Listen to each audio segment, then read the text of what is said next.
Picture this, a massive warship, nicknamed the Monster Ship, is cruising through the South China Sea. But this isn't just any warship. It's a direct message from China saying, we're not backing down on Taiwan. Now, here's the big question. Are we on the brink of a new military conflict in Asia? Or is this just a power move to keep their rivals in check? The ship we're talking about is China's Type 075 amphibious assault ship.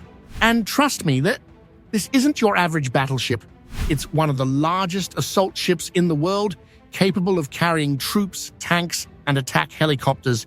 In December 2023, China launched its fourth Type 075 warship, and right after that, they introduced an even more advanced version called Type 076.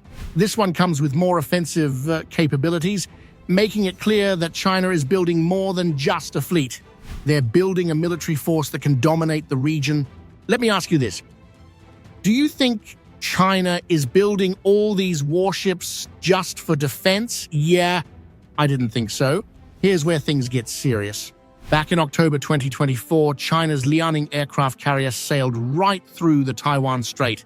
Now, this wasn't just a routine patrol.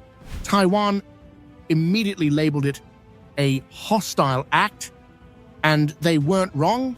The Taiwan Strait is one of the most strategic waterways in the world.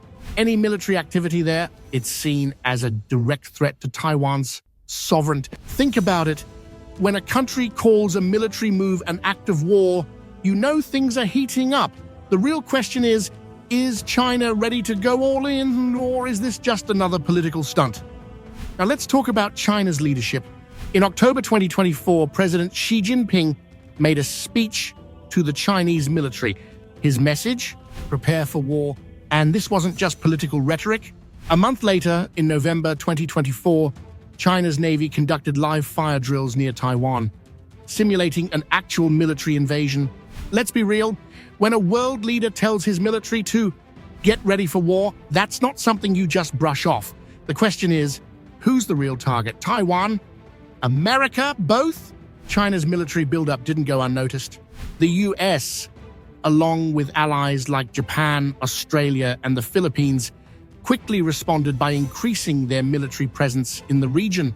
At the same time, the US sent advanced weapons to Taiwan and conducted joint military exercises with Taiwan's forces. Think about it. If the US is sending weapons and training troops in Taiwan, doesn't that sound like they're gearing up for something bigger? It's no longer a chess game. It's starting to feel like a countdown. This China-Taiwan tension isn't new. It's been brewing for decades. Back in the 1940s, after the Chinese Civil War, Taiwan became the home of the Republic of China government. Since then, China has seen Taiwan as a breakaway province. But Taiwan, they see themselves as an independent nation. Fast forward to 1996, China held its first military drills near Taiwan. Then, in 2016, Taiwan elected a president who opposed unification with China, sparking even more tension. See what I mean? This isn't some new drama, but the difference now, China's military power has grown significantly. If a war breaks out between China and Taiwan, it's not just Asia that'll be affected. The global economy would take a massive hit, and here's why. Taiwan is the world's largest producer of semiconductors. Those tiny chips power everything from smartphones to cars. If that supply chain is disrupted, prices will skyrocket. And let's not forget, if China attacks Taiwan, the US and its allies will have no choice but to step in. Think of it this way. A war in Taiwan wouldn't just stay in Asia, it would ripple across the entire world. And trust me, your wallet would feel it too. So, what's next? Right now, everyone's watching China's next move. Will they continue building their military presence near Taiwan? Or is there still room for diplomacy? Here's the bottom line. The China-Taiwan conflict is more complicated than ever. It's not just about territory anymore. It's about global power, technology, and economic influence. The big question is, are we on the verge of war? Or is there still one last chance for peace? So, what do you think?